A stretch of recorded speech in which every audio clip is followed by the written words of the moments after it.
La fuerza se puede definir como un empuje o un tirón que cambia o tiende a cambiar el estado de reposo o movimiento uniforme de un objeto o cambia la dirección o la forma del mismo. Hace que los cuerpos aceleren o aumenten su presión general. Es la causa básica del movimiento desde el reposo. La fuerza se mide en Newton. La fórmula básica para calcularla es: fuerza es igual a masa por aceleración, donde la masa se encuentra en unidades de kilogramos y la aceleración en metros sobre segundo cuadrado. Para definir completamente la fuerza que actúa sobre un objeto no solo se requiere la magnitud, sino también información sobre la dirección de la fuerza. Por lo tanto, 10 Newton no es una descripción completa de la fuerza que actúa sobre un objeto. En contraste, 10 Newton hacia abajo es una descripción completa de la fuerza que actúa sobre un objeto. Se dan tanto la magnitud como la dirección. También es importante señalar que una fuerza es un vector que tiene una dirección, y para representarla en un diagrama es común usar una flecha.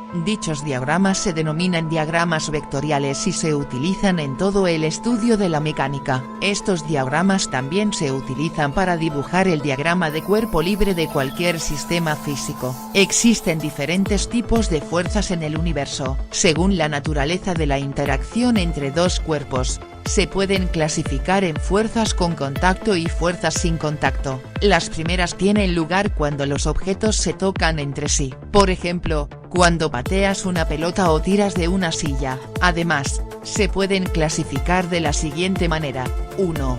Tensional, cuando una cuerda, hilo o un cable se mantiene tenso. Los extremos de la cuerda, hilo o el cable tiran de los cuerpos que están unidos a ellos en la dirección de la cuerda. Esto se conoce como tensión. 2. Resorte, la fuerza ejercida por un resorte comprimido o estirado sobre cualquier objeto que se adjunta a él se conoce como fuerza de resorte. Un objeto que comprime o estira un resorte siempre se conduce en la dirección que restaura el objeto a su posición de reposo o equilibrio. Para la mayoría de los resortes, específicamente, para aquellos que se dice que obedecen a la ley de Hooke, la magnitud de esta unidad es directamente proporcional a la cantidad de estiramiento o compresión del resorte. 3. Reacción normal, cuando un cuerpo ejerce una fuerza sobre otro, el segundo proporciona una reacción que actúa perpendicular a la superficie del segundo cuerpo. Esto se conoce como la reacción normal. 4. Fricción, la fuerza ejercida por una superficie cuando un objeto se mueve a través de ella o hace un esfuerzo para moverse a través de ella se llama fricción. Hay al menos dos tipos de fuerza de fricción: deslizamiento y fricción estática. Por ejemplo, si un libro se desliza sobre la superficie de un escritorio, el escritorio ejerce una fuerza de fricción en la dirección opuesta a su movimiento. La fricción resulta de las dos superficies que se presionan juntas.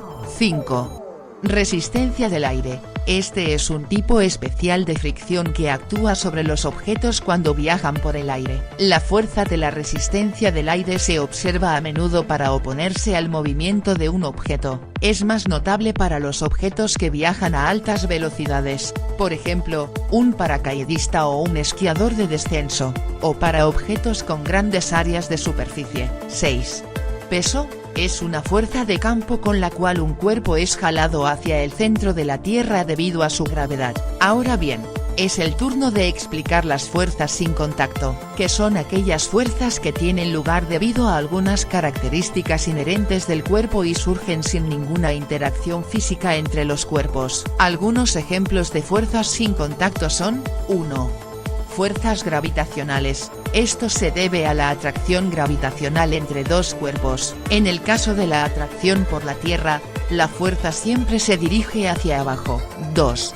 Fuerzas eléctricas. Se deben a las cargas presentes en dos cuerpos. La dirección de estas fuerzas depende del tipo de cargas en los dos cuerpos que interactúan. 3. Fuerzas magnéticas. Tienen lugar entre dos cuerpos debido a sus características magnéticas. La dirección depende de la naturaleza de la polaridad magnética adquirida por los cuerpos. Antes de finalizar el video, veremos la relación entre un cuerpo y las fuerzas que actúan sobre él y su movimiento en respuesta a esas fuerzas, y para ello se explicarán las tres leyes de Newton. Primera ley de movimiento de Newton. también llamada ley de inercia. Esta ley establece que un objeto permanece en estado de reposo o de movimiento uniforme a menos que sea obligado a cambiar ese estado por una fuerza externa. Segunda ley del movimiento de Newton. Esta ley describe la relación entre la masa de un objeto y la cantidad de fuerza necesaria para acelerarlo. Por lo tanto, cuanta más masa tenga un objeto, más fuerza necesitas para acelerarlo, y cuanto mayor es la fuerza, mayor es la aceleración del objeto. Finalmente, la tercera ley de movimiento de Newton. Esta ley establece que por cada acción hay una reacción igual y opuesta. Por lo tanto, si un objeto ejerce una fuerza sobre otro objeto, el segundo objeto ejerce una fuerza dirigida igual y opuesta en el primero.